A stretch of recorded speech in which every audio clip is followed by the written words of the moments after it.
Event Modeling, Designing Systems that Tell a Story. Chapter 1, Introduction, Why Events Matter. Have you ever found yourself staring at a company's database, trying to understand why a customer's order got stuck, or how a critical piece of information ended up in the wrong place? It's a common frustration in the world of software. We look at the data, the current state of things, but often it doesn't tell us the whole story. It's like arriving at a crime scene. You see the scattered furniture, the open safe, but you have no idea how it all happened, who was involved, or the sequence of events that led to the current chaotic scene. Traditional systems, for all their power, frequently fall short in one crucial area: they discard history. When you update a record in a database, the old information is typically overwritten. The previous state, the journey, the why of the current situation, vanishes into the digital ether. This overwrite approach makes it incredibly difficult to audit, to understand complex business processes, or to piece together the full narrative of how your system arrived at its current state. You might know what the current balance is, but not how it got there, transaction by transaction. Think of it this way: your business is a dynamic, living entity. Every customer interaction, every product shipment, every payment processed is a significant moment. If you only record the final outcome of these moments, you're missing the richness of the journey. You're losing the story. This book is about rediscovering that story. It's about shifting our perspective from merely recording the current state of data to truly understanding the immutable facts, the events that define our business. This journey will introduce you to a powerful paradigm called event-driven architectures, EDA. And within that, a specific and revolutionary approach to data persistence known as event sourcing. At the heart of making these paradigms work effectively lies event modeling. So, what exactly is an event in this context? Simply put, an event is something that has happened. It's a declarative statement about an occurrence in the past, a recorded fact, an unalterable truth. When a customer successfully places an order, that's an event, order placed. When a payment fails, that's an event, payment failed. Unlike traditional data, which represents a changeable current state, an event is a timeless record of a past occurrence. Why is focusing on these seemingly simple facts so transformative? Unbreakable audit trail. Imagine having a complete, unalterable log of absolutely everything that has ever happened in your system. Every user action, every system decision, every state change recorded as an event. This provides an unparalleled level of transparency and auditability, crucial for compliance, debugging, and understanding user behavior. No more who did what when. The answers are all there in chronological order. Time travel debugging. When an error occurs, wouldn't it be incredible to turn back the clock to the exact moment before the problem arose? With events, you can. By replaying the sequence of events that led to a specific problem, you can recreate the exact state of your system at any point in time, enabling highly effective debugging and forensic analysis. Deeper business insights. Your business isn't just a collection of numbers in a spreadsheet. It's a series of actions and reactions. By analyzing the stream of events, you can uncover hidden patterns, understand customer journeys in detail, identify bottlenecks in your processes, and make data-driven decisions that are rooted in the rich history of your operations. Instead of just seeing order status, shipped, imagine being able to track customer browsed product A added to cart, payment authorized, warehouse notified, item picked, item packed, and then package dispatched. This rich history provides immediate opportunities for analysis and optimization. Flexible and evolving systems, modern businesses are constantly changing. New features emerge, old processes are refined. Event-driven systems, by focusing on what has happened, are inherently more flexible. Different parts of your system can react to events independently, allowing them to evolve without tightly coupling to each other. This promotes decoupling, scalability, and resilience, enabling your organization to adapt more quickly to market demands. But here's the crucial part. While the technology of event sourcing and event-driven architectures provides the how, event modeling provides the what. It's the process of rigorously understanding your business domain and identifying these critical, immutable facts. It's about teaching ourselves and our teams to stop thinking purely about static data tables and current states, and instead to think in terms of a narrative, a series of interconnected events that tell the story of your business. This book will guide you through this mind shift. We'll start with the fundamentals of what events are and why event sourcing represents a significant paradigm shift. Then, we'll dive into the practical tools and techniques of event modeling, particularly focusing on event storming, a powerful collaborative workshop method that helps teams discover and visualize their business processes through the lens of events. We'll explore how to craft quality events, how to manage their evolution over time, and how these models translate into robust, scalable, and understandable software systems. Event modeling, designing systems that tell a story, is for anyone who wants to build software that not only functions, but truly understands and reflects the dynamic nature of their business. Whether you are a software developer, an architect, a product manager, or a business analyst, prepare to unlock a new perspective on how your systems operate, and more importantly, how they tell their own compelling story. Let's begin. Chapter 2, Understanding Event Sourcing, a new perspective on data. In the previous chapter, we established that events are vital facts, immutable records of something that has happened. We noted the limitations of traditional database systems that often overwrite historical data, leaving significant gaps in understanding. Now, we're ready to introduce the concept of event sourcing, a powerful persistence pattern that directly leverages these immutable events to form the very foundation of your application's data. Imagine how a bank works. When you look at your bank account statement, you see a current balance. But the bank doesn't just store that final balance as a single number and forget everything else.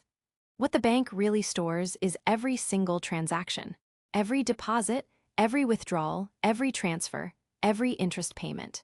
Your current balance is derived by starting from an initial balance and then applying each of those transactions in chronological order. Each transaction is a fact, an event, and the bank's ledger is a perfect analogy for an event-sourced system. This is the essence of event sourcing. Instead of storing the current state of an application's data, event sourcing stores every change to that data as a sequence of immutable events. The current state is then derived by replaying these events from the beginning or from a convenient snapshot. Let's break this down further and contrast it with the traditional way of handling data. Traditional CRUD database approach. In most applications, data is managed using what's known as CRUD operations: create, read, update, and delete. When you update a user's address, for instance, the old address value is simply replaced with the new one in the database. The history of that address change is typically lost, unless specific auditing mechanisms are put in place, which are often bolted on as an afterthought and can be incomplete. You create a record. You read a record. You update a record, overwriting old data. You delete a record, removing it permanently. This approach is simple and effective for many common applications, especially those where historical data is not critical and the system's current state is the primary concern. However, it often hides the rich history that led to the current state, making it harder to understand how and why data changed. Event-sourced approach. With event sourcing, the database, or more accurately, the event store, behaves differently. It's an append-only log of events. When a user's address changes, you don't update a field in a user's table. Instead, you record a new event, something like customer address updated, containing the details of the new address and, critically, the old address if that's important for analysis. The previous customer address event, or initial customer registered event with address details, remains untouched in the event log. It's simply an earlier fact in the sequence. To find the customer's current address, the system replays all customer address updated events, and perhaps the initial customer registered event related to that customer, applying them in order to reconstruct the latest address. Think of it like a version control system for software, such as Git. When you work on a project using Git, you don't just save the latest version of your code. Every single change you make throughout the project's lifecycle is recorded as a commit. Each commit is an immutable event that captures a specific change. Git can then reconstruct the entire codebase at any point in time by applying all the commits up to that point. This allows you to explore the project's history, revert to previous versions, and understand exactly how changes evolved. Event sourcing works on precisely the same principle, but for your application's data and business processes. The core component, the event store. At the heart of an event-sourced system is the event store. This isn't just any database. It's a specialized mechanism designed specifically to store events, persist events in a chronological, append-only manner. Once an event is written, it cannot be changed or deleted. Provide event streams. Allow for reading events in sequence, either globally across the system or specific to an aggregate, a specific business entity, like an order. Guarantee atomicity. Ensure that a transaction that generates events either fully succeeds by writing all events or fails completely, writing none. The event store serves as the single source of truth for your system's history. Every piece of state within your application is derived from this stream of events. Key benefits of event sourcing. While the concept of rebuilding state from events might seem complex at first, the benefits it delivers are profound. Complete and accurate audit trail. Because every state change is recorded as an immutable event, event sourcing inherently provides a perfect, tamper-proof audit log. You can trace back every decision, every action, and every piece of data to its origin. This is invaluable for compliance, debugging, and understanding user behavior. Imagine how much easier it is to satisfy regulatory requirements when you have a verifiable history of every transaction. Time travel debugging and forensics. Event sourcing empowers you to reconstruct the state of your application at any point in its history. If a bug is reported, you can replay the exact sequence of events that led to the error, allowing you to reproduce and diagnose problems with incredible precision. This capability extends beyond debugging. It enables powerful forensic analysis to understand system behavior and data anomalies. Powerful historical analysis and business intelligence. With a full historical record of events, you can run complex analytics that would be impossible with traditional systems. You can answer questions like, what was the average time between a customer placing an order and it being shipped last quarter for customers in this region? Or, how did our product inventory levels fluctuate hourly during our last major sale? Events can be fed into big data pipelines for deep insights into business performance and customer journeys. Flexibility for new read models, projections. One of the most compelling advantages is the ability to easily create new read models or projections. Imagine your business needs a new dashboard that displays data in a very specific, optimized format that wasn't conceived when the system was first built. Instead of rewriting complex queries against a transactional database, you can simply consume the existing event stream and build a new, purpose-specific read model from scratch, without impacting the core system. This offers unparalleled flexibility for evolving business needs and separating read concerns from write concerns. Enhanced resilience and durability. Events are facts. Once recorded, they don't change. This inherent immutability contributes significantly to system stability. If a part of your system goes down, or a derived view of the data becomes corrupted, you can always recover by replaying the definitive event stream. Decoupling and scalability. Events act as contracts between different parts of your system. A service can publish an event knowing that any interested party can consume it, without needing to know who will consume it or how. This promotes loose coupling, allowing independent development and deployment of different services. As a result, components can scale independently based on their specific workload requirements. Understanding the trade-offs. While event sourcing offers powerful advantages, it's not a silver bullet. It introduces new complexities that need to be understood and managed. Eventual consistency. When a system records an event, the derived read models, the different ways we query the data, will often be updated asynchronously.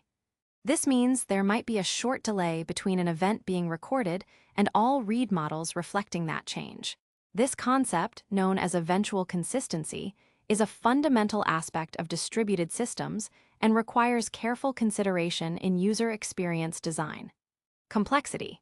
Setting up and managing an event source system can be more involved than a simple CRUD application. It requires a deeper understanding of event design, consistency models, and operational patterns. Read model management. While flexible, read models need to be designed, managed, and potentially rebuilt. If an event schema changes or a new type of query is introduced, you might need to reprocess historical events to update or create new read models. Event sourcing represents a profound shift in how we perceive and manage data. It moves us from a focus on static snapshots to a dynamic, historical narrative of our business. It acknowledges that the journey is often as important as the destination. By embracing the power of immutable events, we unlock a richer, more resilient, and more insightful way to build software systems that truly tell a story. In the next chapter, we'll dive deeper into the nature of these events themselves, exploring their characteristics and how to define them effectively. Chapter 3: Events: The immutable facts of your business.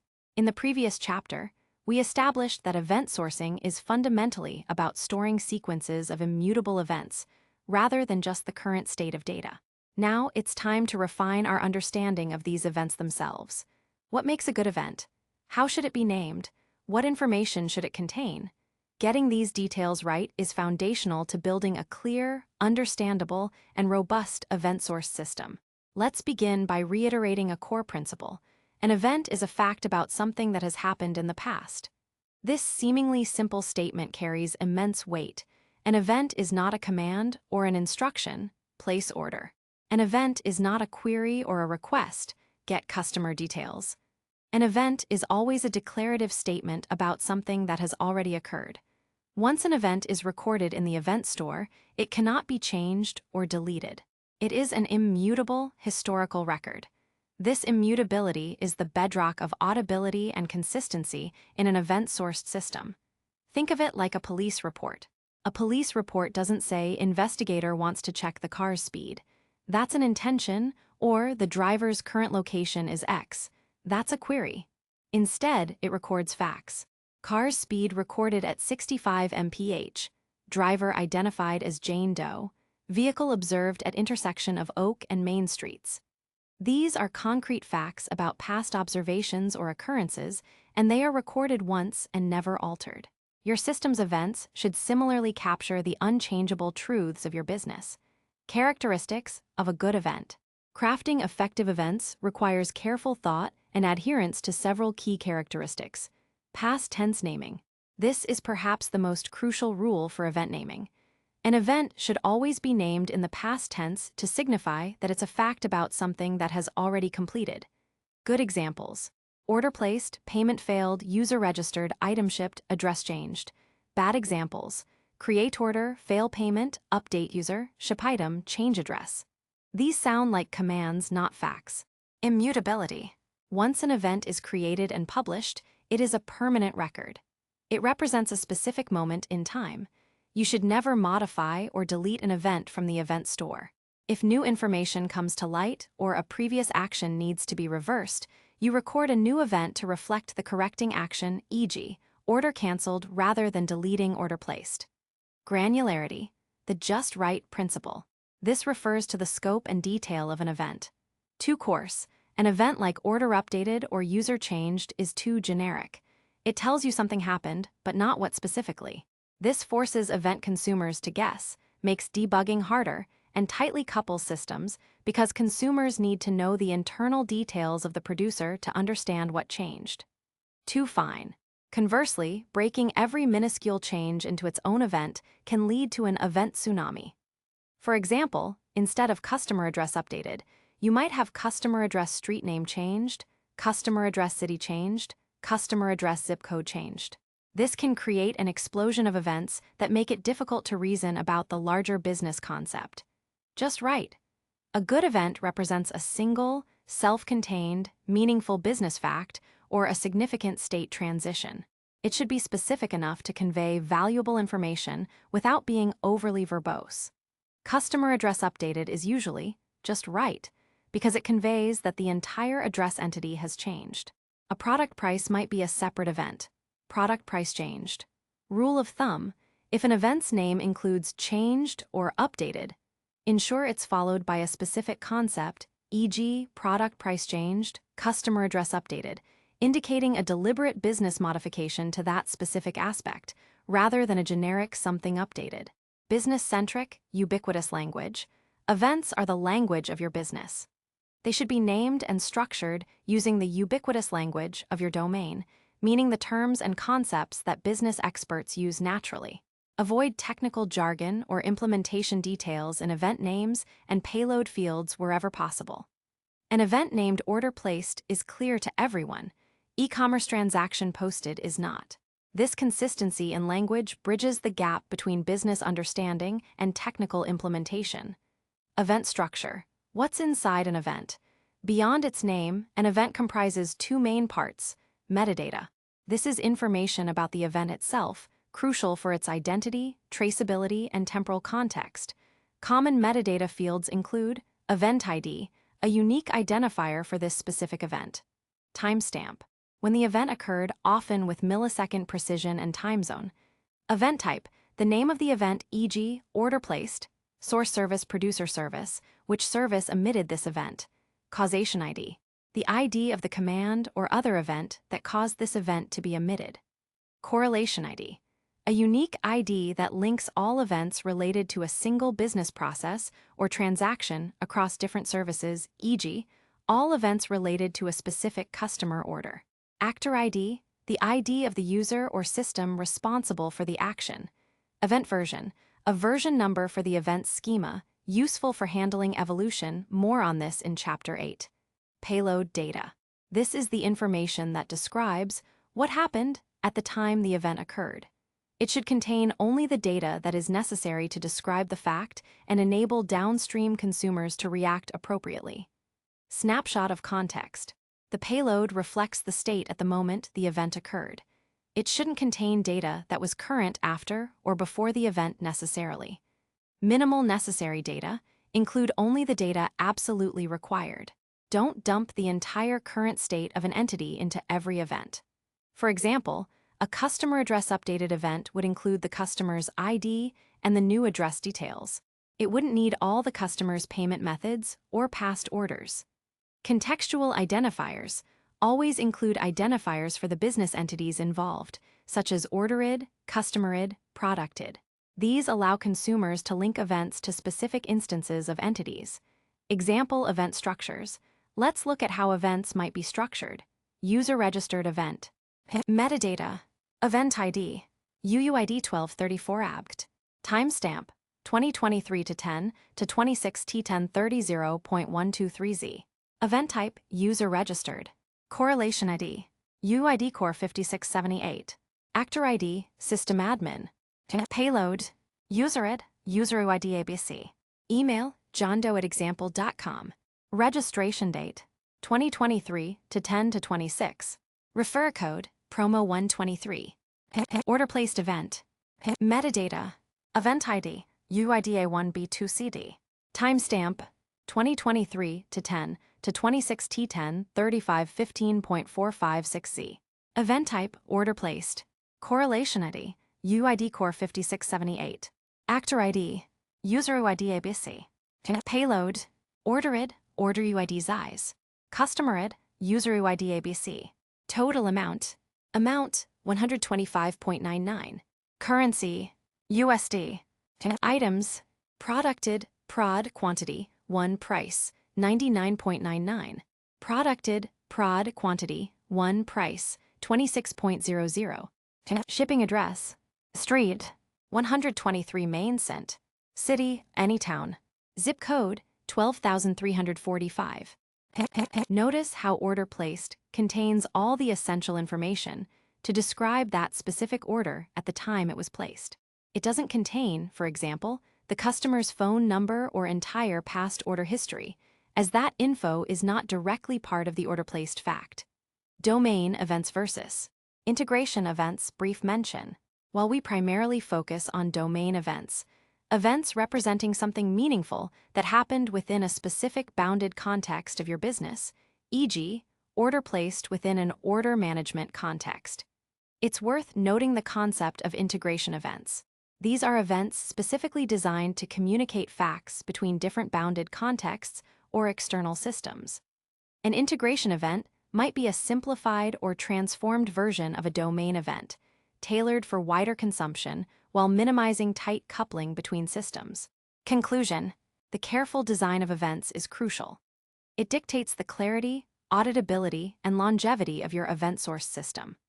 By religiously adhering to the principles of past tense naming, immutability, appropriate granularity, and a business-centric language, you lay a solid foundation for systems that not only store data, but tell a compelling and understandable story of your business operations. This discipline in event definition allows for systems that are far more resilient, auditable, and flexible. In the next chapter, we'll delve into the fundamental shift in thinking required to fully embrace this event-driven approach, what we call the event modeling mindset. Chapter 4, the event modeling mindset, thinking in stories. We've explored what events are immutable facts and how event sourcing persists them to build a historical ledger. Now, it's time to tackle the most significant hurdle and the most rewarding aspect of working with events: the fundamental shift in how you think about your business and your software. This is the event modeling mindset, and it's about seeing your system not as a collection of data tables, but as a series of interconnected actions and reactions, a narrative, a story unfolding over time. For decades, software development has largely revolved around the concept of CRUD, create, read, update, delete operations on databases. We think, what data do we need to store for a user? What fields does an order have? This leads us to model nouns, user, product, order, and focus on their current attributes. Our primary question often becomes, what is the current state of X? The event modeling mindset flips this on its head. Instead of asking, what is the current state of X, we begin to ask, how did X get to this state? What actions led to X? What significant things happen in our business? It's a shift from a state-centric view to a behavior-centric view. The ubiquitous language, the bedrock of modeling. At the very heart of the event modeling mindset is the concept of ubiquitous language. This term comes from domain-driven design, DDD, a software development approach that places emphasis on collaborating with domain experts and using their precise vocabulary to define the software. Why is this so crucial for event modeling? Because events, as we've learned, are facts about your business. Their names and their content must accurately reflect the real-world phenomena they represent. If developers use terms like record update and business analysts talk about customer address change, a communication gap opens. Ubiquitous language ensures that everyone on the team, business analysts, product managers, developers, quality assurance, uses the exact same terms for the same concepts. The names of your events, e.g., order placed, payment failed, customer deactivated, directly reflect the language used by the business experts who understand the domain best. Ambiguities are surfaced early. If two people mean different things by order, that needs to be clarified before an event called order created is defined. By adopting and rigorously applying ubiquitous language, your event model becomes a shared understanding, a universal map of your business processes that even non-technical stakeholders can comprehend. This collaboration is not just beneficial, it's essential. Collaborative discovery, event modeling is a team sport.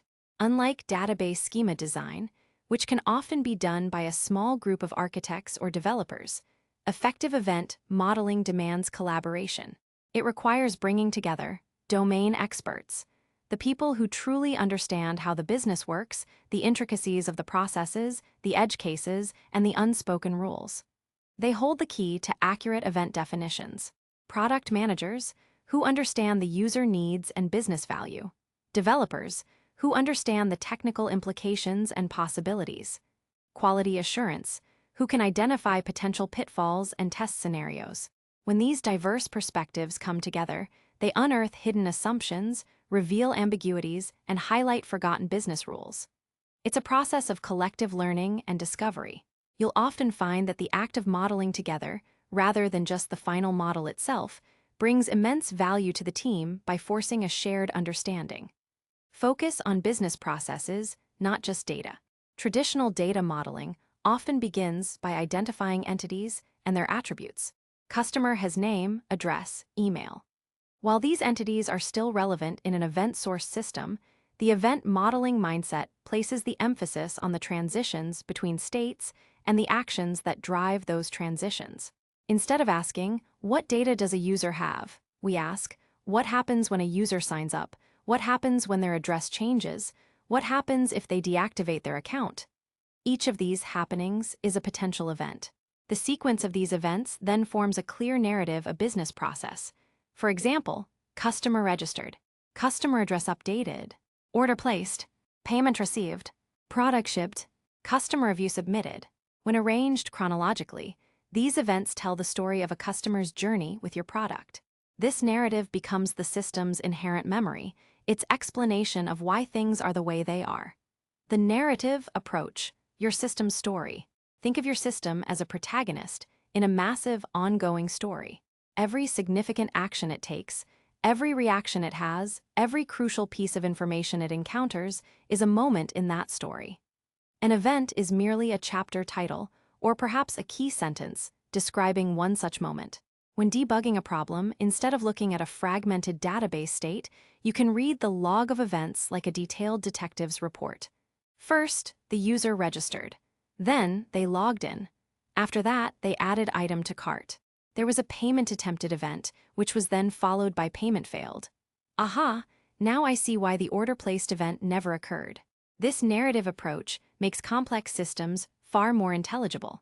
It allows new team members to quickly grasp the core business processes by reading the story. It helps in identifying where problems might arise, and fundamentally, it fosters a deeper understanding of the domain for everyone involved. Consider a doctor's diagnosis. A good doctor doesn't just treat symptoms. They ask about the patient's medical history, past incidents, lifestyle changes, and medication history. They are piecing together a narrative to understand the root cause of the patient's current condition. They are, in essence, applying an event modeling mindset to human health. The event modeling mindset can feel alien at first, especially if you've spent years immersed in traditional data modeling. It requires a shift from fixed states to continuous flows, from abstract entities to concrete occurrences.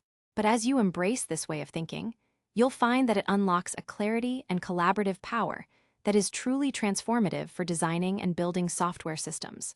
In the next chapter, we'll introduce event storming, a powerful workshop technique specifically designed to cultivate this mindset and apply it collaboratively to map your business landscape.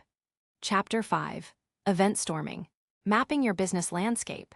We've explored the foundational concepts of events, event sourcing, and the crucial event modeling mindset, the shift to thinking in terms of business narratives and immutable facts. Now, how do we actually do event modeling? How do we take that mindset from theory to practice?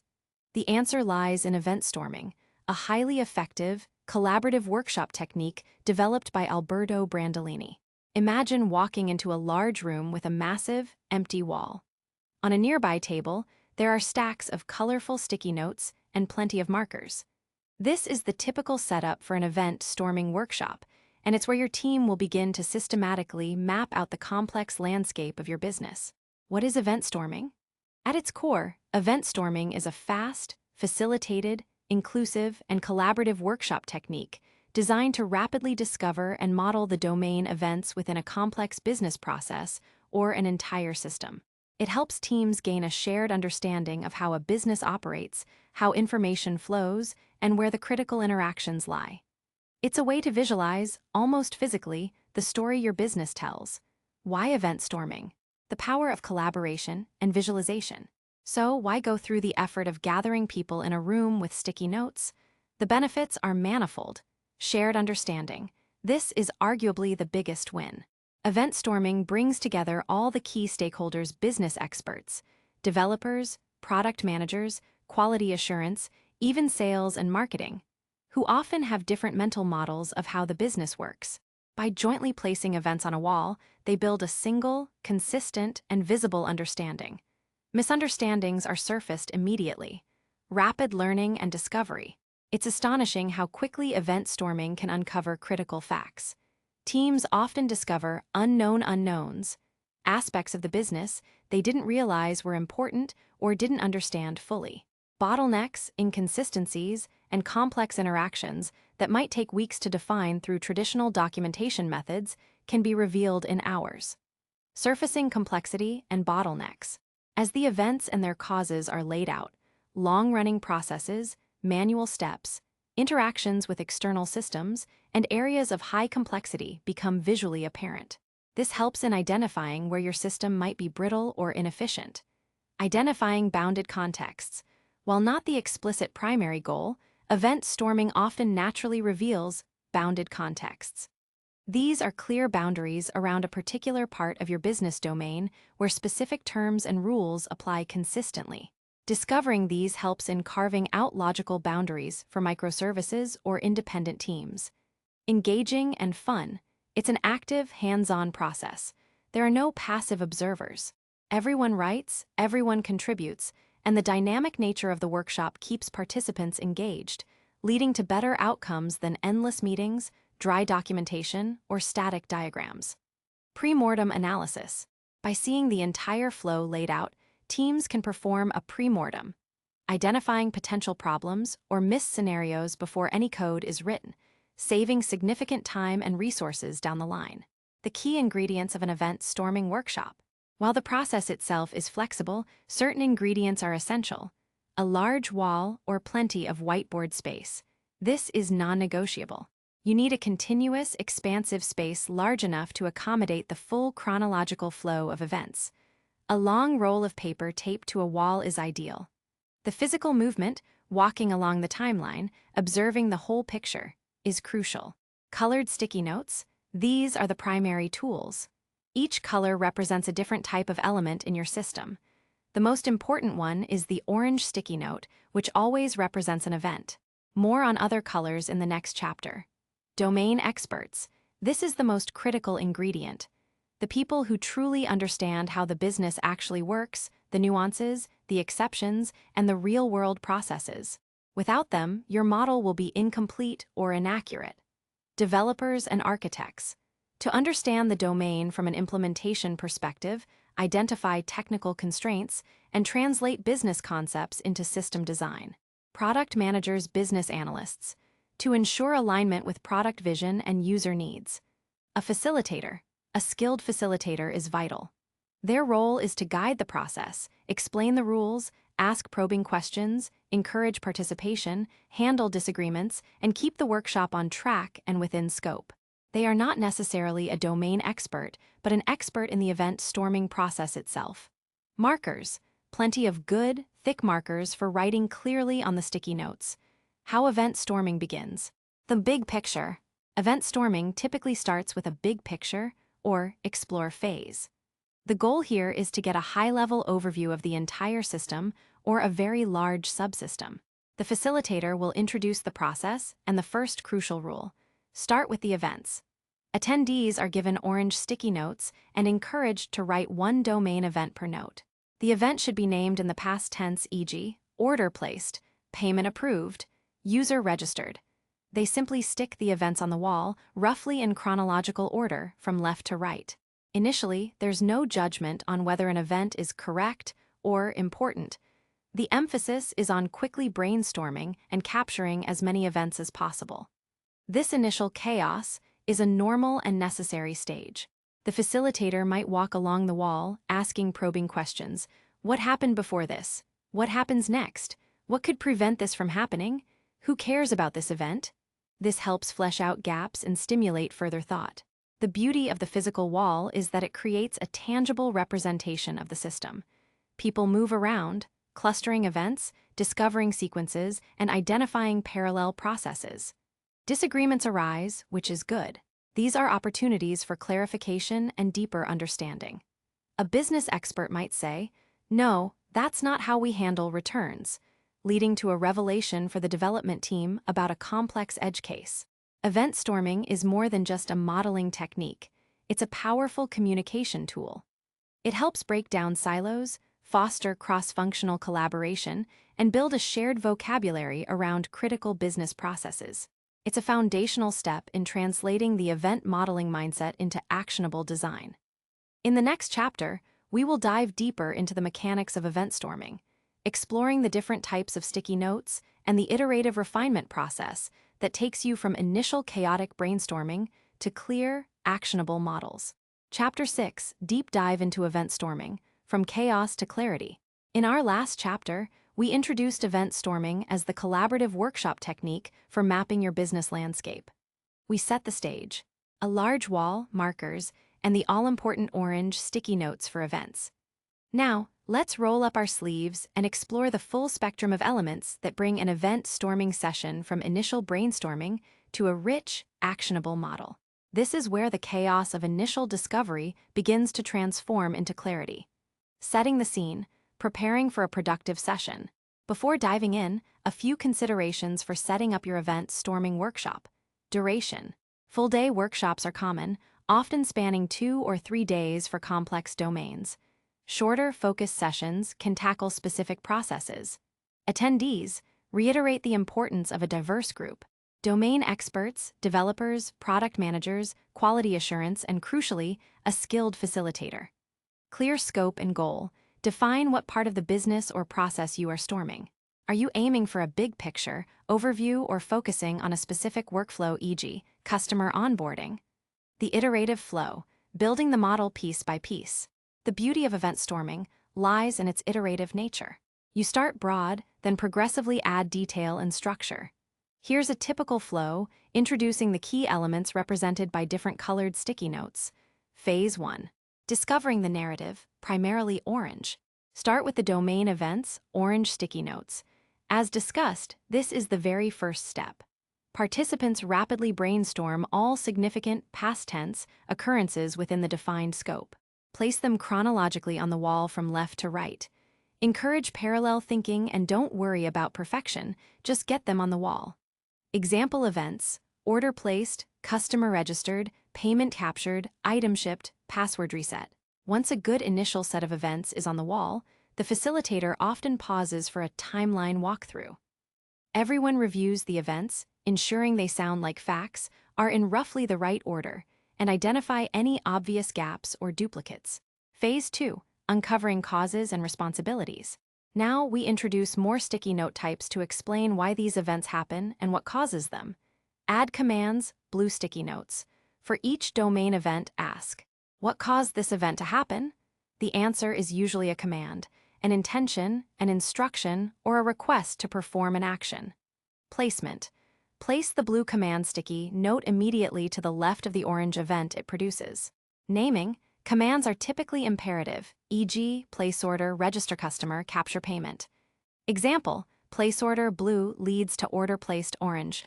Register customer, blue, leads to customer registered, orange. Identify aggregates, yellow sticky notes. After placing commands, ask, what thing receives this command and eventually produces this event? This thing is an aggregate. An aggregate is a cluster of related data and behavior treated as a single unit or boundary for consistency, e.g., an order, a customer, an invoice. Placement. Draw a larger yellow sticky note or a physical boundary, e.g., a hand-drawn box around the commands and events that belong to the same aggregate. Naming. Aggregates are typically nouns, e.g., order, customer account, product inventory. Role: they are the decision makers, validating commands against business rules and enforcing integrity.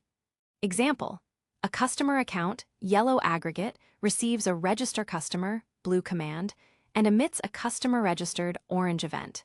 Phase 3. Adding reactions and external interactions. The story deepens as we consider what happens next and how the system interacts with the outside world. Discover policies/business rules, purple sticky notes. Ask, what happens after this event?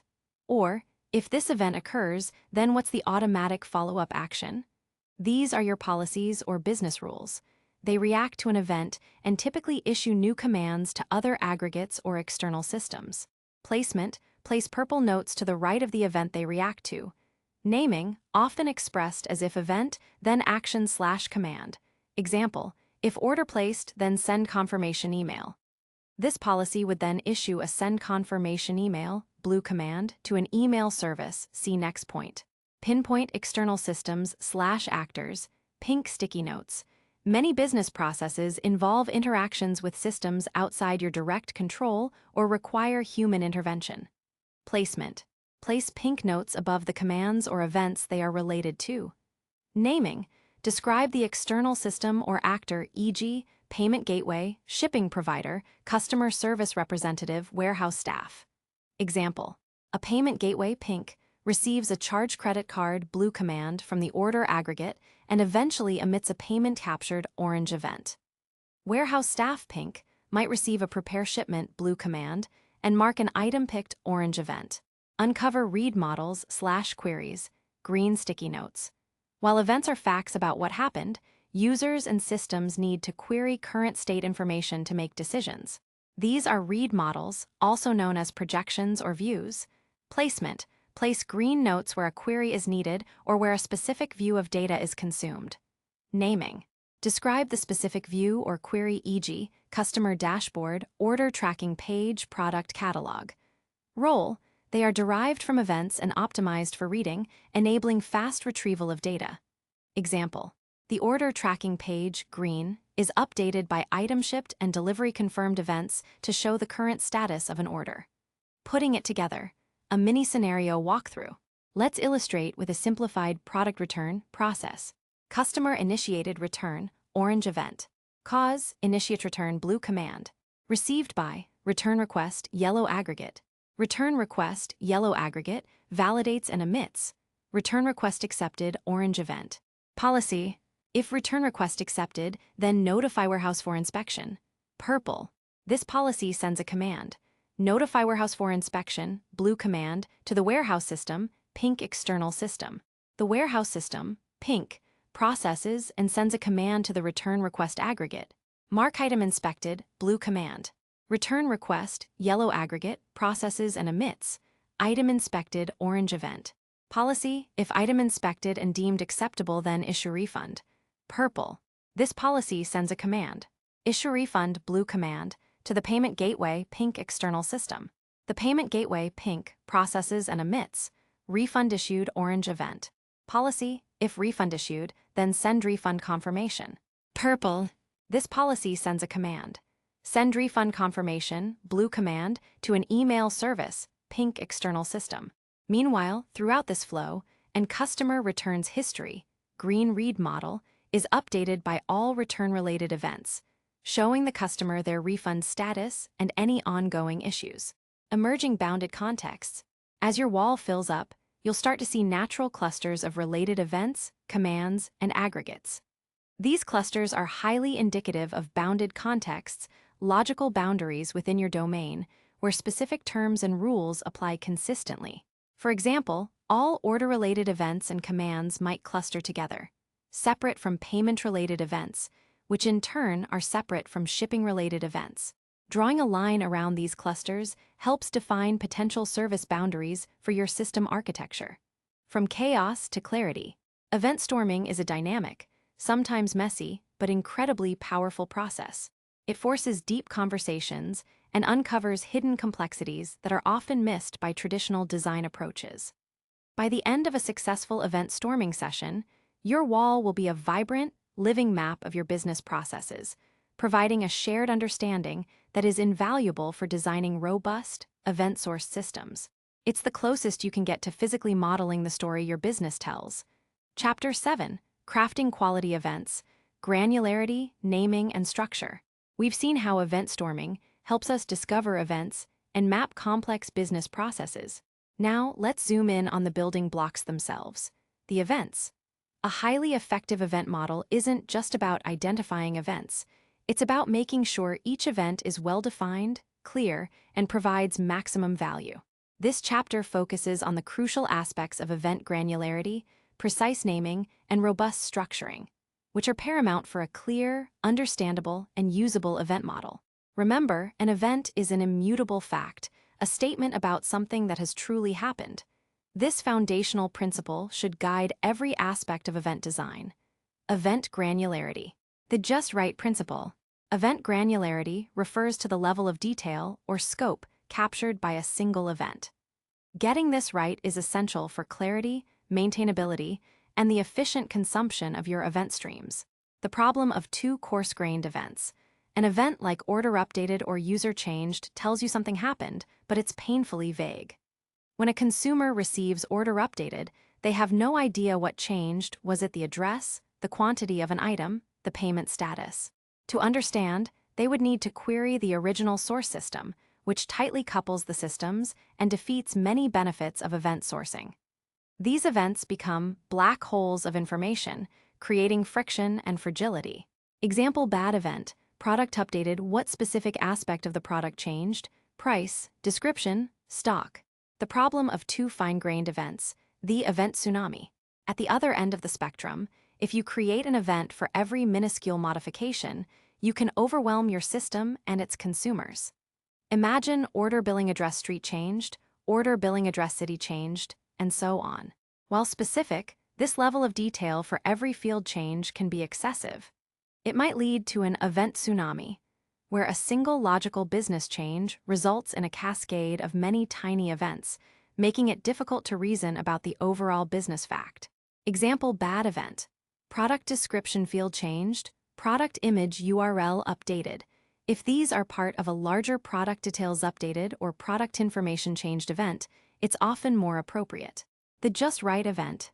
A quality event represents a single, cohesive, meaningful business fact or a significant state transition.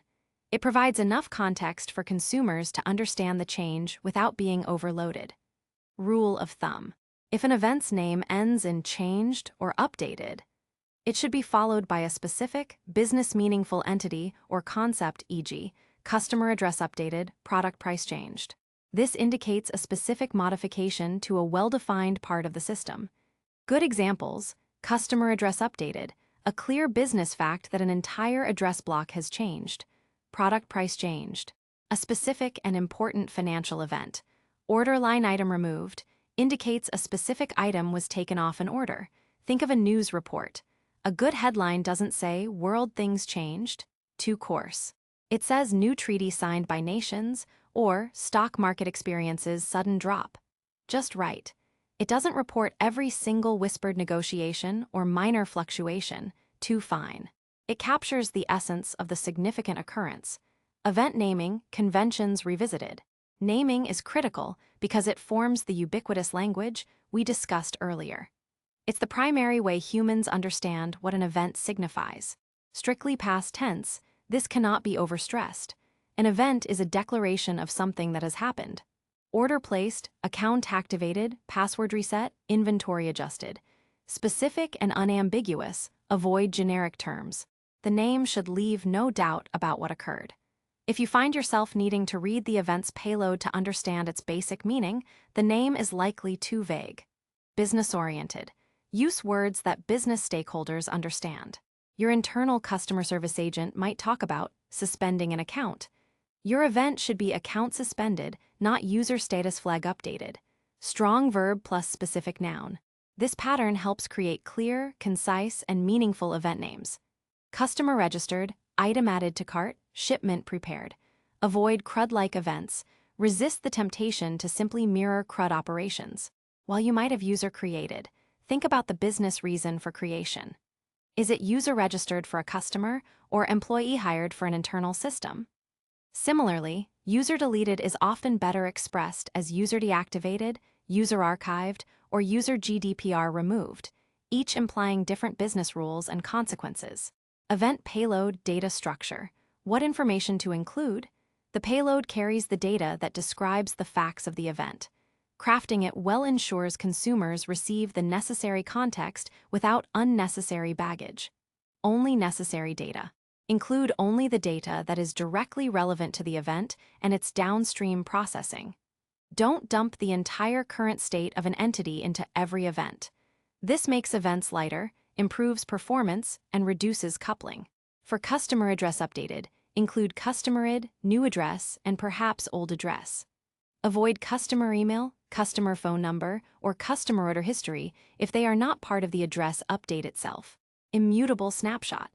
The payload should be a snapshot of the relevant data at the exact moment the event occurred.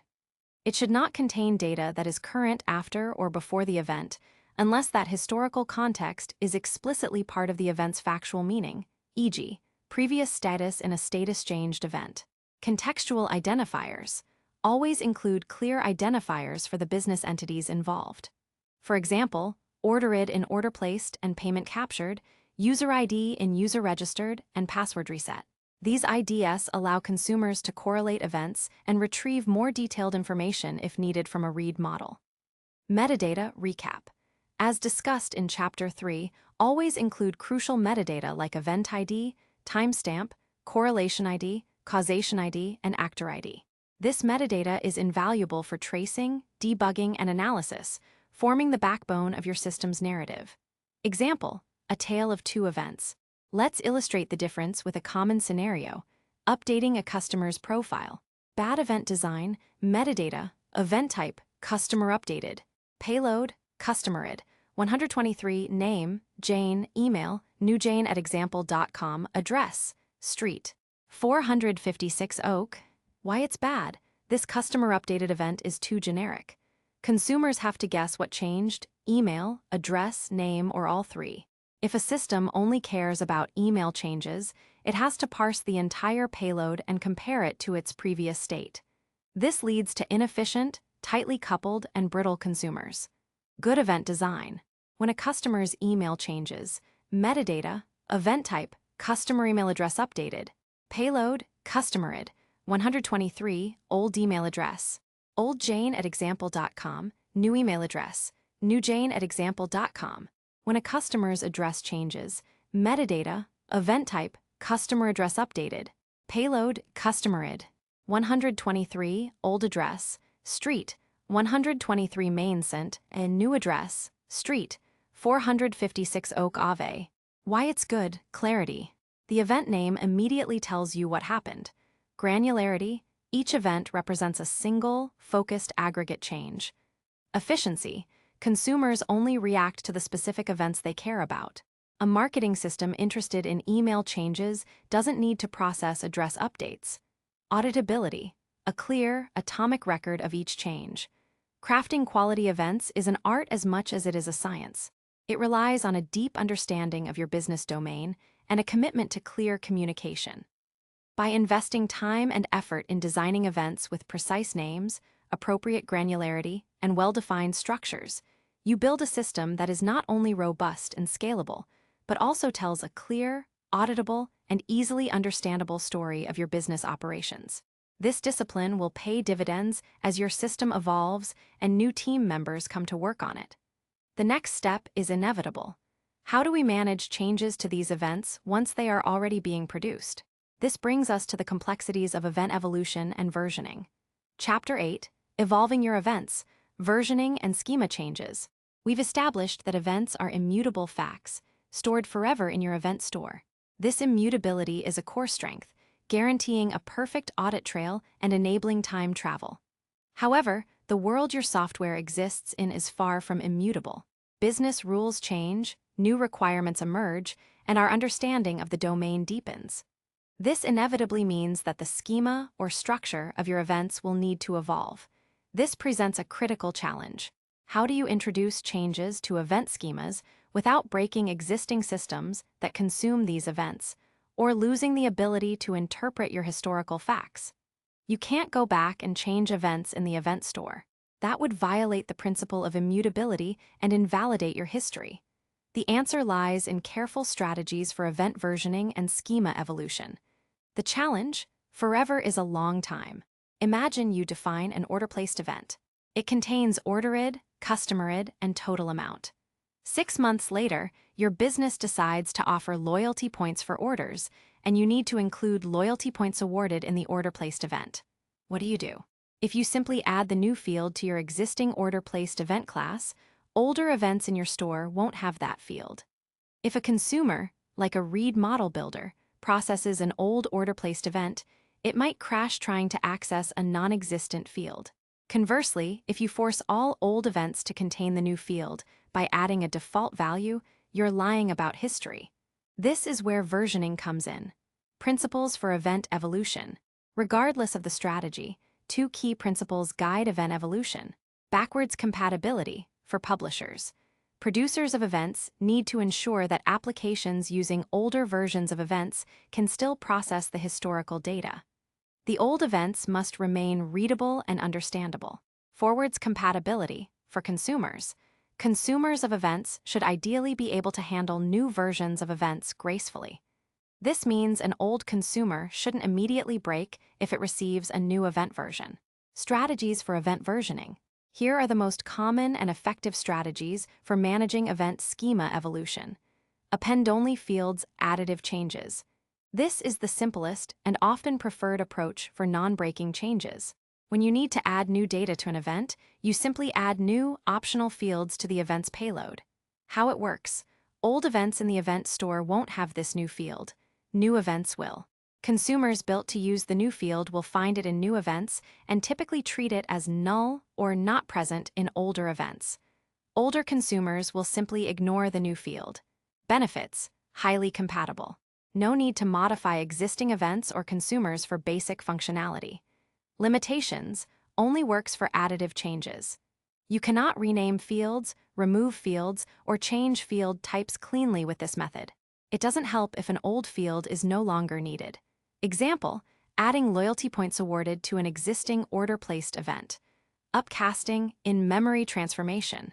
This is a more robust strategy for handling minor breaking changes, like renaming a field, changing a type, or merging fields, without altering the events in the event store. How it works. When events are read from the event store, a special upcaster function intercepts older versions of an event. This function transforms the older event schema into the latest schema in memory before it's passed to the application code. The original event in the store remains unchanged. Benefits. Consumers always receive events in the latest schema, simplifying their logic. The historical integrity of the event store is preserved. Complexity. Requires maintaining a chain of upcaster functions for every version mutation. If you have event v1, event v2, and event v3, your system needs an upcaster for v1 to v2 and another for v2 to v3. Analogy. Imagine you have old books in one language and new ones in another. Instead of physically rewriting every old book, you assign a team of translators. When you request an old book, a translator translates it on the fly into the new language for you. New event type names major breaking changes. For significant, meaning-altering changes, or changes that fundamentally break the contract of an existing event, it's often best to introduce an entirely new event type. How it works. When a breaking change is necessary, you define order placed v2 alongside order placed v1. Publishers then start emitting order placed v2 for new actions. During a transition period, you might have producers publishing both v1 and v2 events to allow consumers to gradually adapt. Benefits. Clear separation between versions. No ambiguity about what is being communicated. Trade-offs. Consumers must explicitly handle both old and new event types, e.g., they need if event is order placed v1, else if event is order placed v2. This can complicate consumer logic temporarily. Analogy. Like an API releasing v2 when v1 gets incompatible changes. Old clients still call v1, new clients call v2. Side-by-side, branch by abstraction for events. This is a more advanced technique, often used in conjunction with new event types. It involves deploying the new event publisher and potentially new consumers alongside the old ones. How it works. You create a new code path that produces the new event version. Traffic is gradually routed to this new path. This allows for controlled deployment and testing of the new event schema and its consumers without directly impacting the old system. Benefits. Minimized risk, zero downtime deployment potential. Complexity. Requires careful orchestration and monitoring during the transition. Event remapping migration, generally discouraged. This strategy involves physically rewriting older events in the event store to a new schema. How it works. A utility scans the event store, reads old events, transforms them to the new schema, and then physically writes the new versions back, replacing the old ones. Why it's discouraged. It violates the core immutability principle of event sourcing. It's highly risky, difficult to audit, and can lead to data loss or corruption if not executed perfectly. It should only be considered for very specific, controlled scenarios, e.g., in a non-production environment, or for truly massive system refactoring where historical event integrity is deemed less critical than a totally clean slate. Impact on consumers. Consumers of events must be designed with versioning in mind. Be resilient. Consumers should be robust to unknown fields, ignore them, and handle nulls for newly added optional fields. Contract testing. Use tools that allow you to define and test the contracts between event publishers and consumers.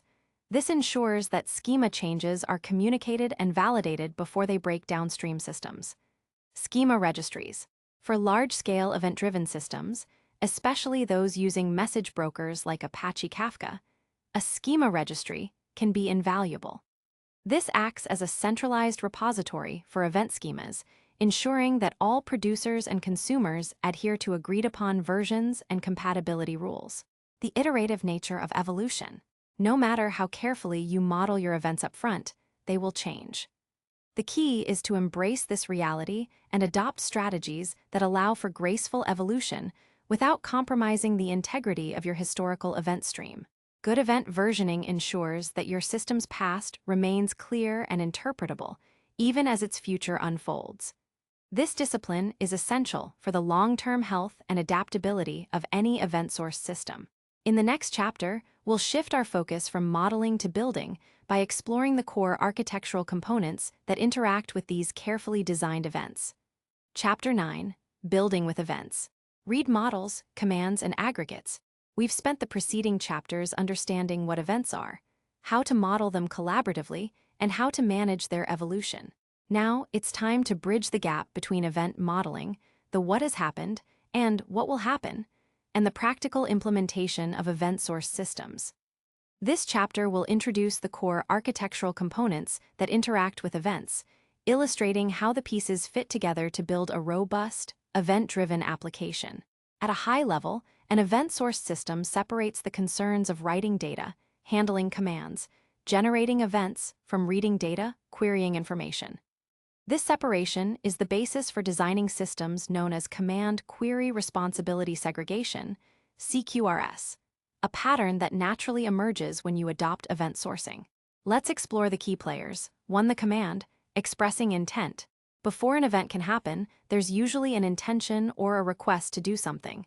This is captured by a command. Definition. A command is an imperative instruction to the system to change its state.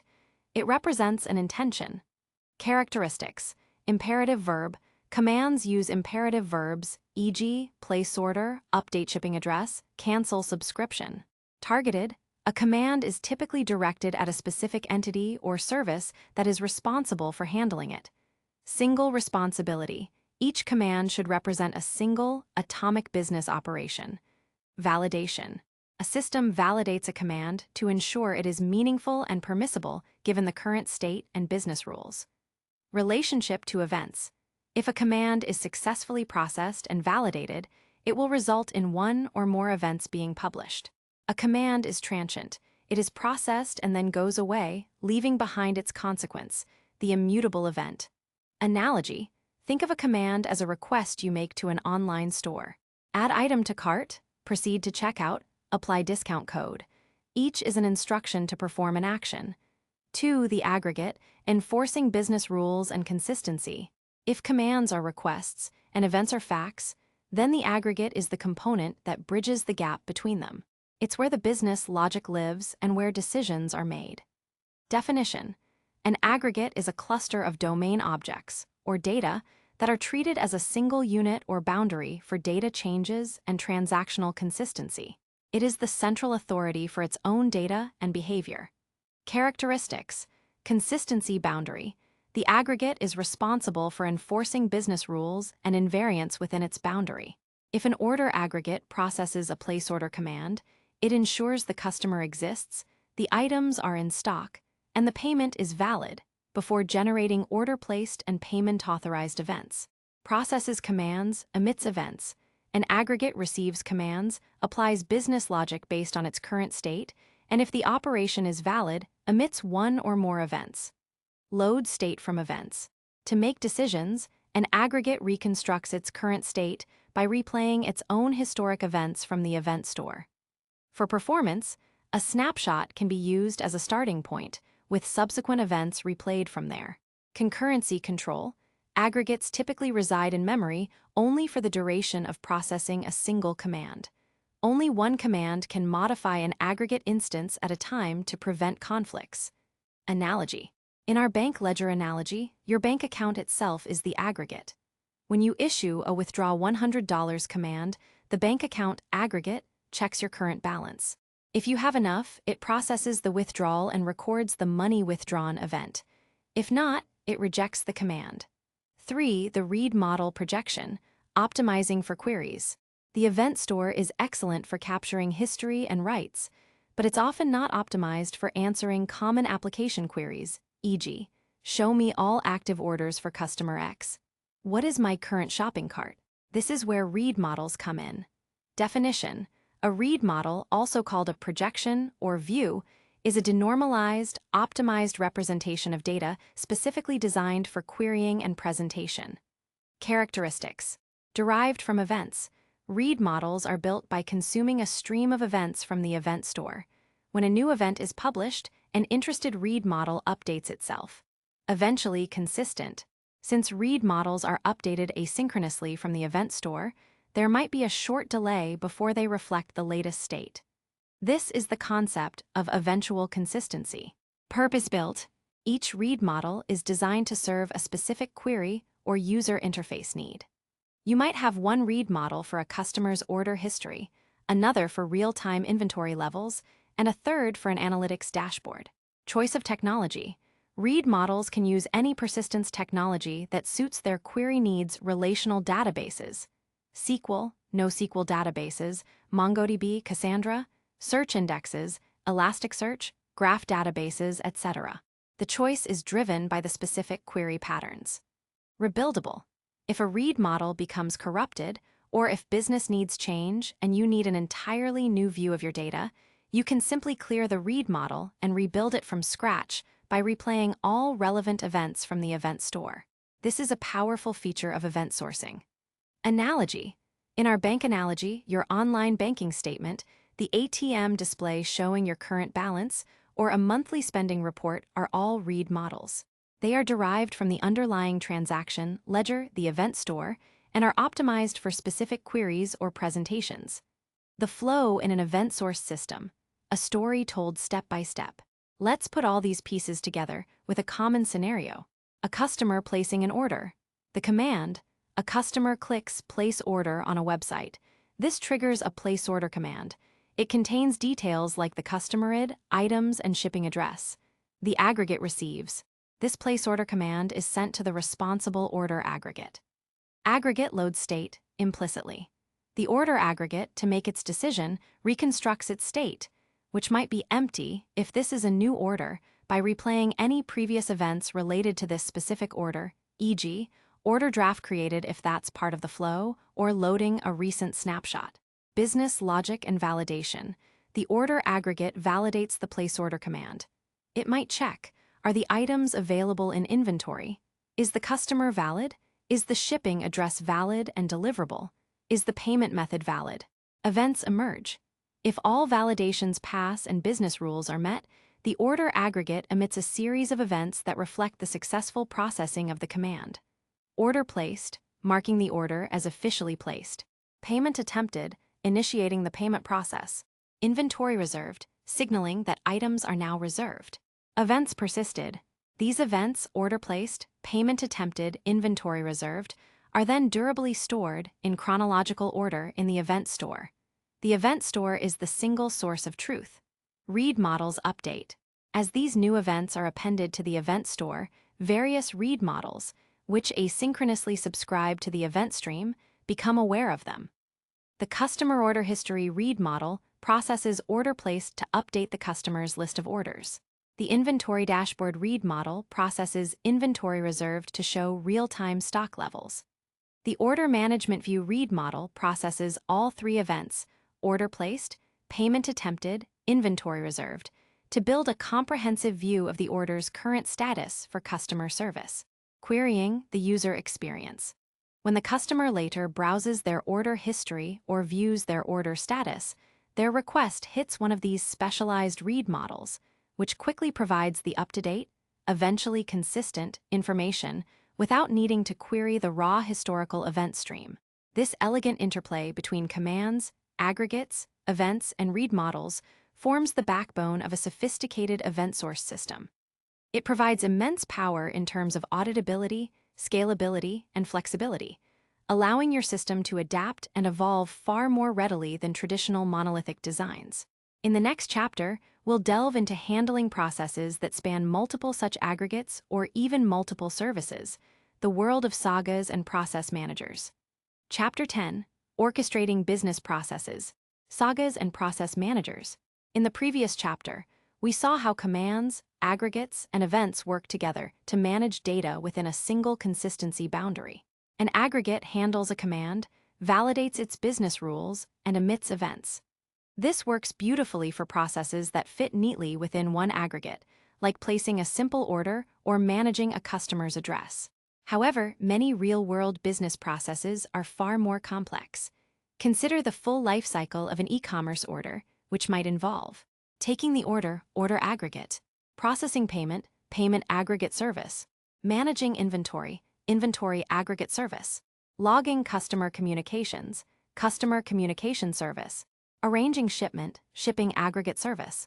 These steps often involve different aggregates, distinct services, and even external systems. Each of these components maintains its own internal consistency. How do you ensure the overall business process completes successfully, even if one step fails? How do you coordinate actions across these disparate parts in a distributed, event-driven system? This is where sagas, often referred to as process managers, come into play. The need for long-running process orchestration. In a traditional, monolithic application, a complex business process might be handled within a single database transaction. If any part of the process fails, the entire transaction rolls back, guaranteeing atomicity. However, in distributed systems, like those built with microservices and event sourcing, a single, all-encompassing transaction across multiple services is impractical or impossible. Microservices operate within their own transaction boundaries. This leads to the problem of distributed transactions, where you need to coordinate actions across multiple independent services while still ensuring overall business consistency. This is exactly what sagas are designed to address. What is a saga, or process manager? A saga is a long-lived, complex business process that coordinates a sequence of local transactions, each transaction handled by a single aggregate or service, to achieve an overall business goal. Event-driven, a saga is triggered by specific domain events. It subscribes to events from other services and uses them as triggers to advance its own state. Command emitting. When a saga processes an event, it typically performs some business logic and then issues one or more commands to other aggregates or services to move the overall process forward. Stateful. A saga maintains its own internal state to keep track of where it is in the overall process.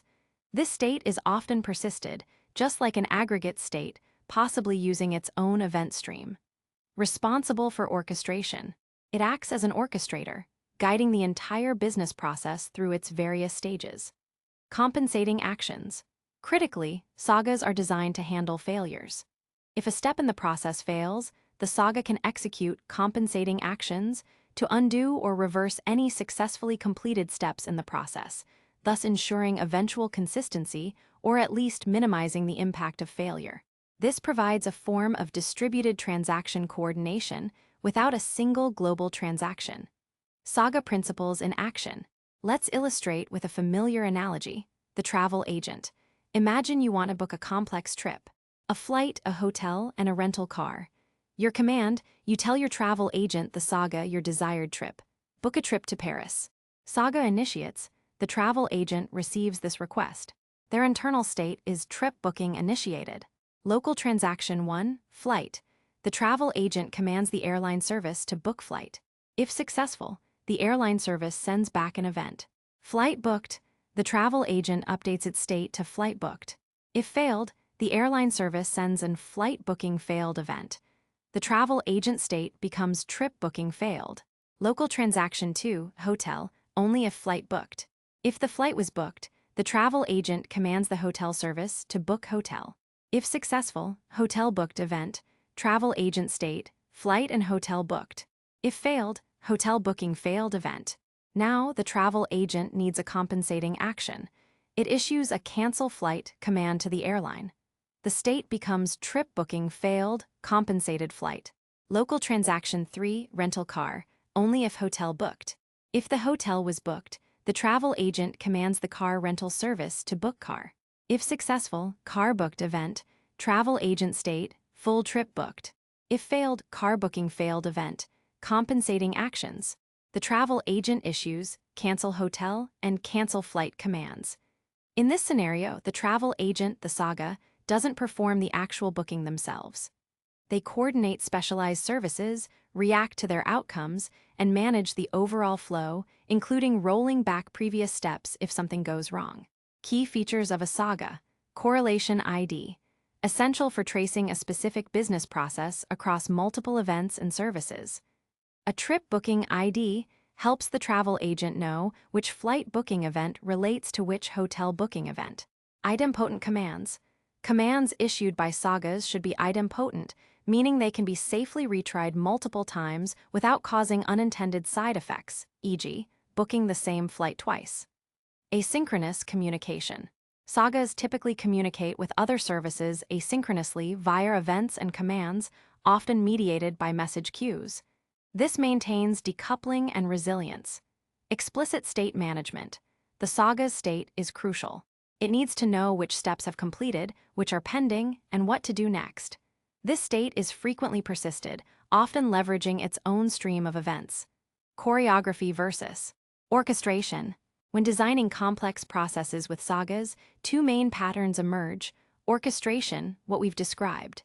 A central coordinator, the saga, explicitly manages the flow. It dictates which steps happen when, reacting to events and sending commands. This approach is easier to understand and debug for complex, long-running processes, as the entire logic for the end-to-end flow is centralized in the saga. The travel agent is an orchestrator. Choreography.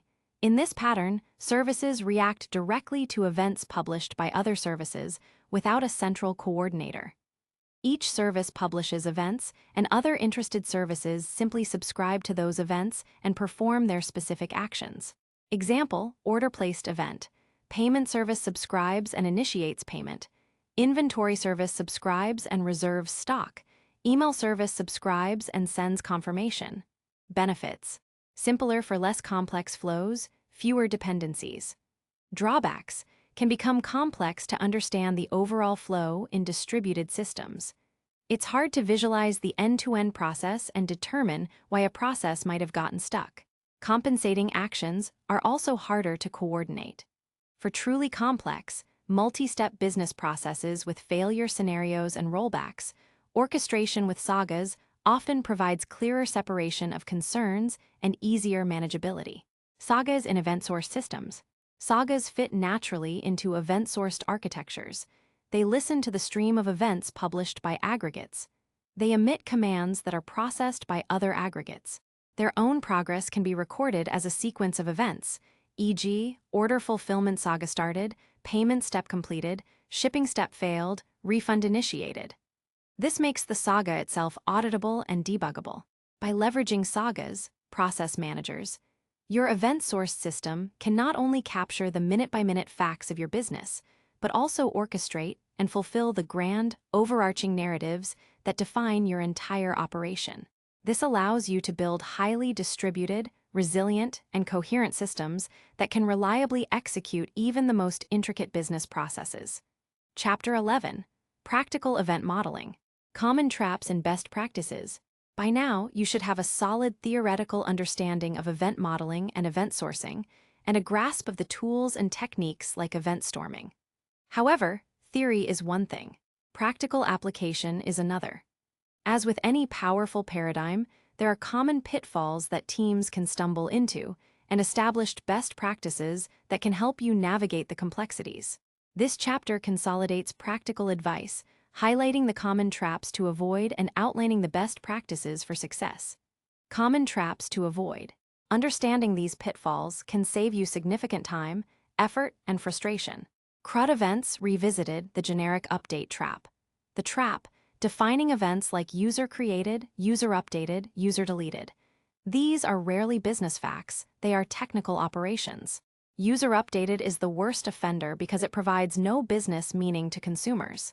Impact leads to ambiguity, tight coupling, consumers have to query for changes, inefficient processing, and loss of business intent. Best practice: always use business meaningful, past tense event names. Instead of user updated, use customer address changed, user profile activated, user password reset. Instead of user deleted, consider user deactivated or user archived, which carry business context. Overgranularity/event tsunami. The trap: breaking down every single field change into an event, e.g., product description changed, product image URL modified, product rating updated for every minor edit.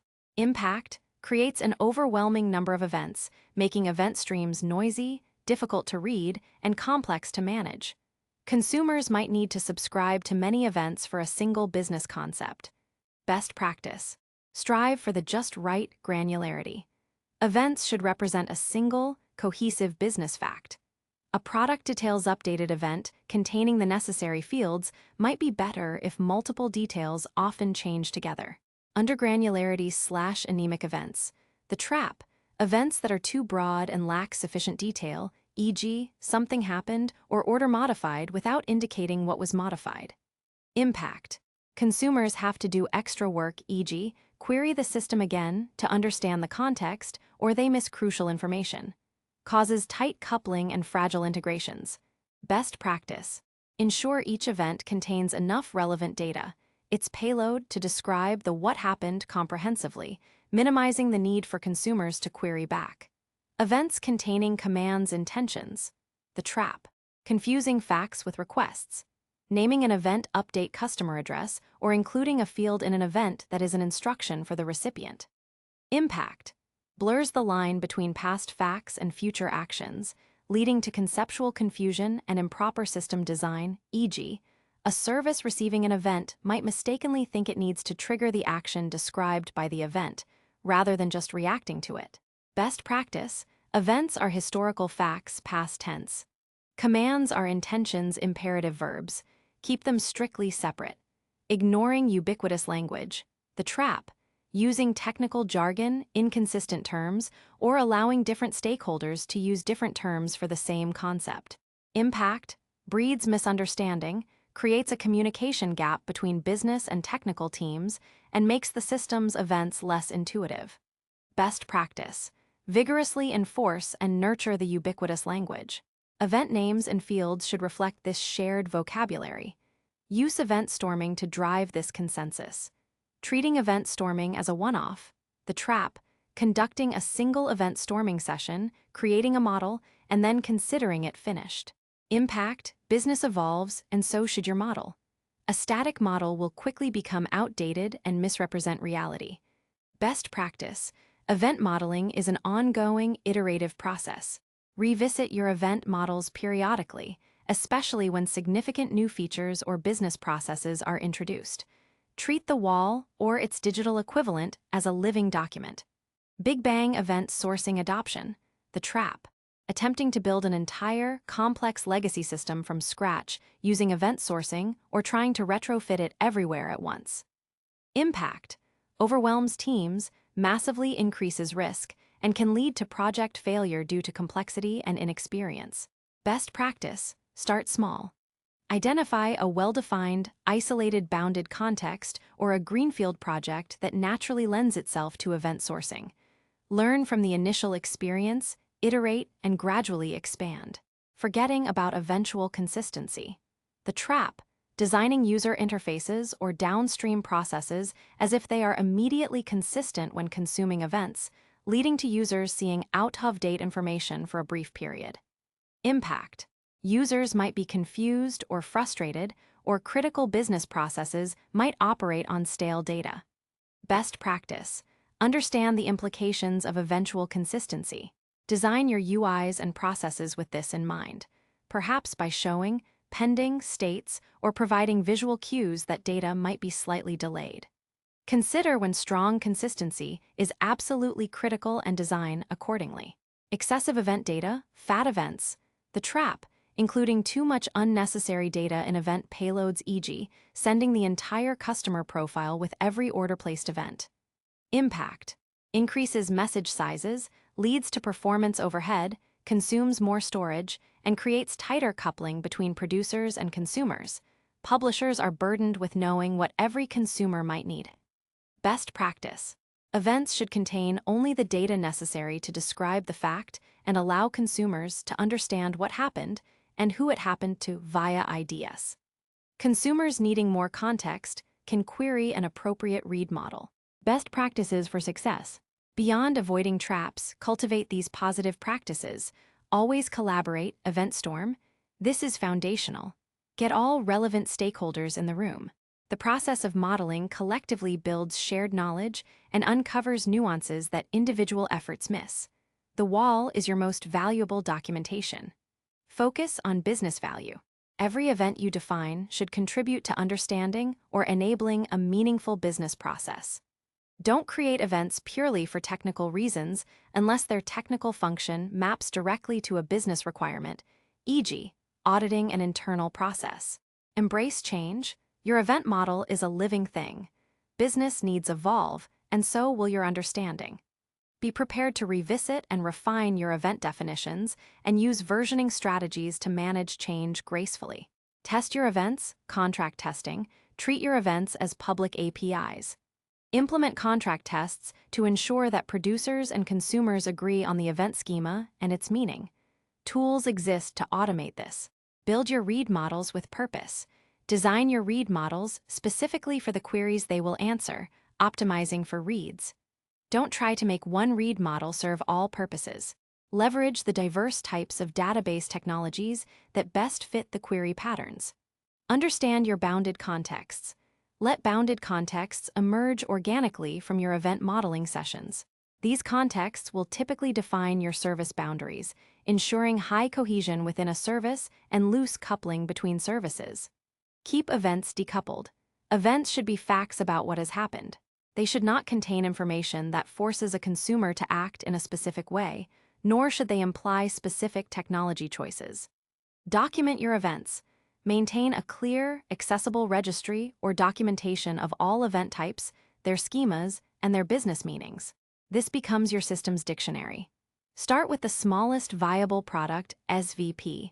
For your first event-sourced project, keep the scope tight. Gain experience, learn from mistakes, and build confidence before tackling larger, more complex domains. By thoughtfully applying these best practices and diligently avoiding common traps, you'll not only build robust, auditable, and flexible event-source systems, but also foster a deeper collective understanding of your business domain. This disciplined approach to event modeling makes complex system design manageable and ensures your systems truly tell a coherent and complete story. In our final chapter, we'll briefly look beyond the modeling, into the practical realities of implementing and living with event-source systems. Chapter 12, Beyond the Model, Implementing and Living with Event-Source Systems. We've journeyed from understanding why events matter, through the technical foundation of event sourcing, the critical mindset shift of event modeling, and the collaborative power of event storming. We've learned to craft quality events, manage their evolution, and grasp the core architectural components that bring them to life. Finally, we've reviewed common pitfalls and best practices. Now, as we bring our discussion to a close, it's important to look beyond the model itself and briefly touch upon the practical realities of implementing, deploying, and operating event-source systems in the real world.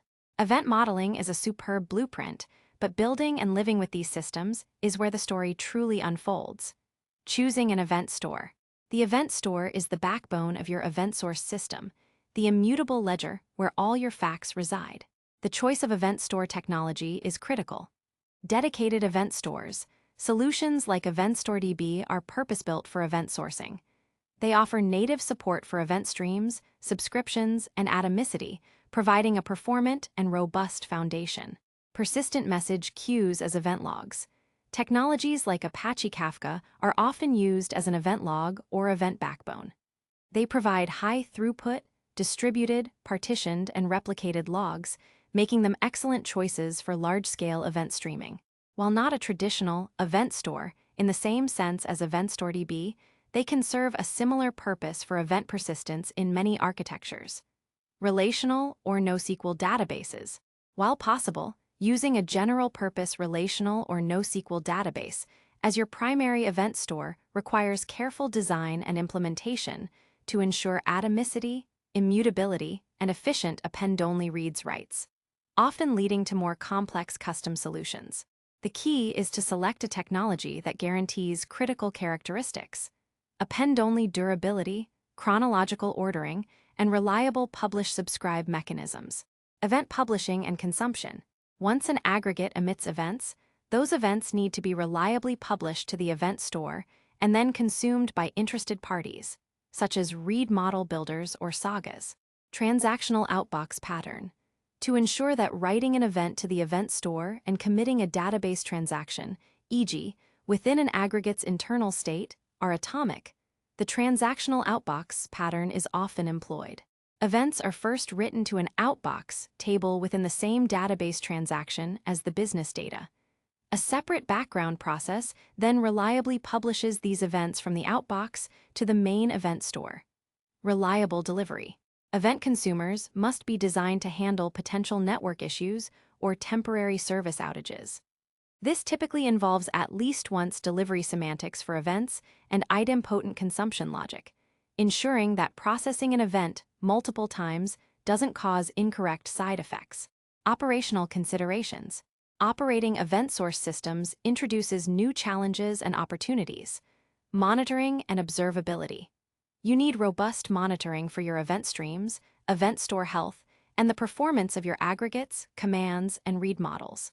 Distributed tracing is essential to follow a single business process via its correlation ID across multiple services and events.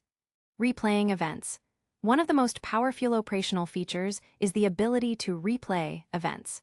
This is invaluable for disaster recovery, rebuilding a corrupted read model or service state from the ground up. Debugging, replaying specific event sequences to reproduce bugs. System hydration, bringing a new service or read model online by feeding it the entire history of events. Analytics, loading events into analytical databases for retrospective analysis. Snapshots. For aggregates with very long event streams, reconstructing their state from scratch by replaying all events can be slow. Snapshots capture the aggregate state at a particular point in time, allowing reconstruction to start from the most recent snapshot, vastly improving performance. Snapshots are themselves derived data, not the source of truth, and are only needed for performance optimization. Scalability. Event source systems are inherently scalable. The right side, aggregates, and event store can be optimized for high throughput of events, while the read side, read models, can be scaled independently, using technologies best suited for various query patterns. Team organization, embracing autonomy. Event-driven architectures and event sourcing often go hand in hand with microservices. This naturally encourages cross-functional teams aligned with bounded contexts. Each team can own a specific business domain, e.g., order management, shipping, customer accounts, manage its own aggregates, publish its own events, and build its own read models. This promotes autonomy, reduces dependencies, and accelerates development. The iterative journey. It bears repeating, event modeling is not a one-time project. It's an ongoing discipline. Your business will evolve, your understanding will deepen, and your systems will adapt. The beauty of event source systems is their inherent adaptability. As new requirements emerge, you can build new read models from your existing event stream or design new sagas to orchestrate new business processes, often without touching the core publishing services. This continuous feedback loop, from business change to event discovery, from model refinement to system implementation, is where the true power of event-driven architectures lies. A final thought on the story. Throughout this book, we've emphasized that event modeling is about designing systems that tell a story. This isn't just a catchy phrase, it's a profound shift in perspective. When bugs arise, when new features are planned, when business questions need answering, your event source system offers a clear, auditable, and comprehensive narrative of everything that has ever happened. You are no longer just looking at static data tables. You are reading the history of your business, fact by immutable fact.